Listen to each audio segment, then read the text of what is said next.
Hi, welcome back to another episode of Coldstream Rod Shop. I'm Derek Fraser.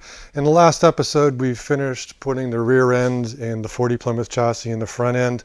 As I kind of said at the end of that video, we may be putting it aside till some parts come in.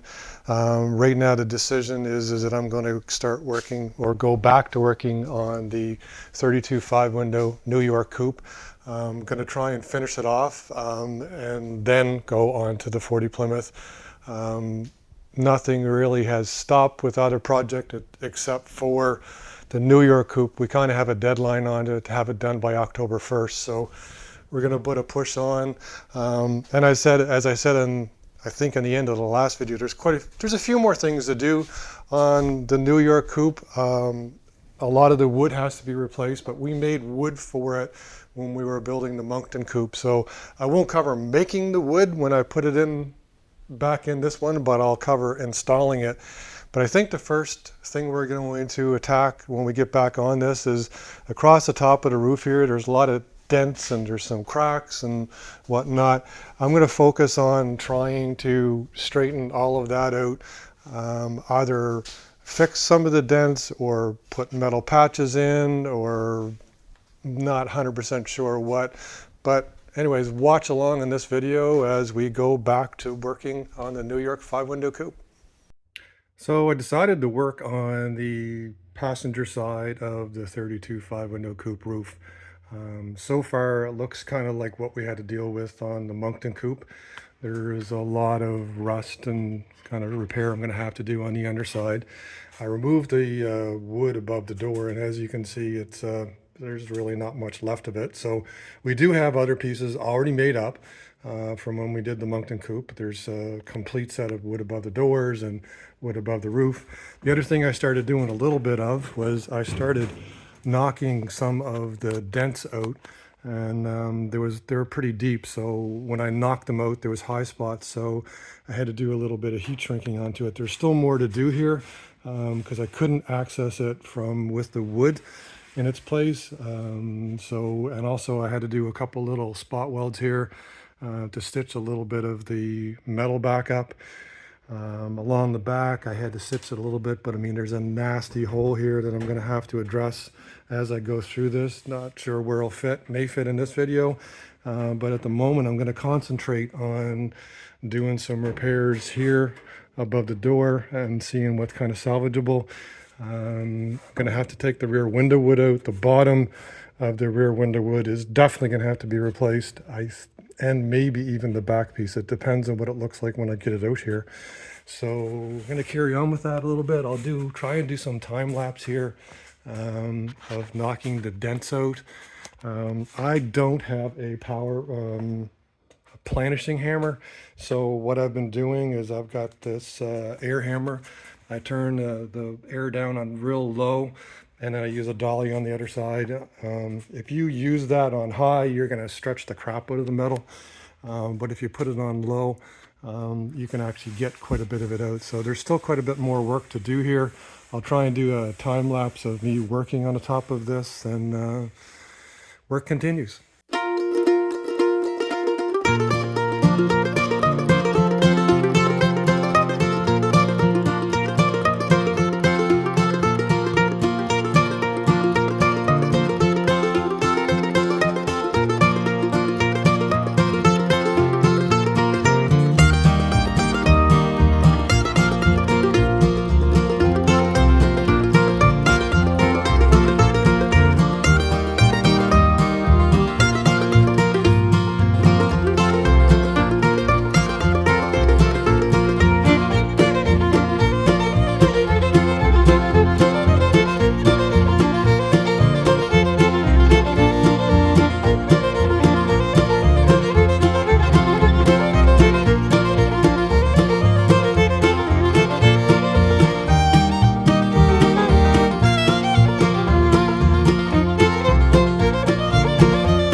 So as you saw from the time-lapse video, I was working on a whole bunch of different dents here.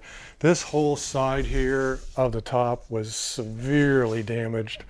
Even in the pictures we're probably going to insert, I had actually hammered out some of it earlier last year. So there's some significant damage here. There's a big dent here, another big dent here, another one here, and then a hole along the back. So in the time-lapse, what you saw me doing was I don't have a planishing hammer. I'm not sure if I explained this earlier on or not, but basically I did have this air chisel with a flat top onto it. I turned the pressure down, and then I used my dolly here and basically from behind just try and worked it as if I had a handheld planishing hammer. And actually it was quite effective of getting some of the dents out. The only thing is that you don't want this on high because you're going to wind up stretching the metal up. You just got to be gentle with it to get some of it out. So that was one thing I used. I also used the hammer and dolly. You saw me use the propane torch to heat the areas up and then basically whack the dent down, the hot metal down, and then kind of dolly it out to try and shrink up those areas, because when there's a large dent there you actually stretch the material. Then when you pop it out you've got like a high crown, so you've got to try and stretch material back as best you can. So I actually used a shrinking hammer with this perforated side to try and help me shrink some of the metal, the hot metal down, and it's actually quite good. I mean, there's always how far do you go with doing a top like this, and basically you got to put perspective on your project. Ultimately, I guess if you wanted it perfect, you would go out and buy all brand new sheet metal, which would probably be a whole new car in my case. The next level is, you know, you try and work out every dent as best you can, or replace the metal. In my case, what we're trying to do is replace this so that we can put the thinnest coat of body fill on there as possible and actually have an original basically profile on the roof. One thing that will happen is on this inner edge, we'll try and get it as straight as we can, but ultimately we're going to be putting the wood insert in here, and it's actually going to be screwed down flat to the wood insert. So again, try to get it as flat as we can, but there's going to be some level of it being constrained by the wooden insert later on. On the back panel here, I showed in the time lapse also, I cut it out, I welded a new piece in, I dressed it up, I'm happy with that. There's another thing I did. I was working on the drip edge here. I've straightened it out quite a bit. I still have this front piece left to fix. I may fix it or I may use the donor piece. But there was also a large dent here on the drip edge, and I couldn't quite figure out how to knock it out. I was trying without taking it off, of course, without trying screwdrivers and everything else. So I had this little piece here off of the air chisel, which is normally used for, you know, basically cutting through metal and taking a piece out. So what I did, I modified the edge with a mini grinder there, I cut it down, and I used the air chisel with a block, and I actually came from behind here and I just knocked this dent out, kind of like what you would with a power hammer or something to get the profile. So it's knocked out pretty good there. I just have to touch it up with a weld, so that might be repaired by itself. The front half, it's to be determined. So that's all that we did on this side. I didn't get to the inner edge here under the bottom. I'm going to keep on going around the whole top of the roof. The other thing I did was I was able to remove these two screws that hold the wood up underneath here. The camera lady's standing on a chair. I'm going to get her to step down here without falling, and I'll show you where those screws came out of on the opposite side. So right up inside, oh yeah, they're right underneath here. There's two screws that go up into the wood. So I removed those from that side. They were rusted. I never thought I was going to get them out, but I just used the same trick I've used before. I heated these screws up with just a propane torch to get them as hot as I could. Then I put a drop of paraffin wax onto it, and quite literally I was one little crack on the screwdriver and they came out. So again, paraffin wax trick has not failed me yet, so hopefully we'll keep on going with it. Anyways, a little long-winded on that. Just explaining what we're doing. We're going to keep on working around the back of the top.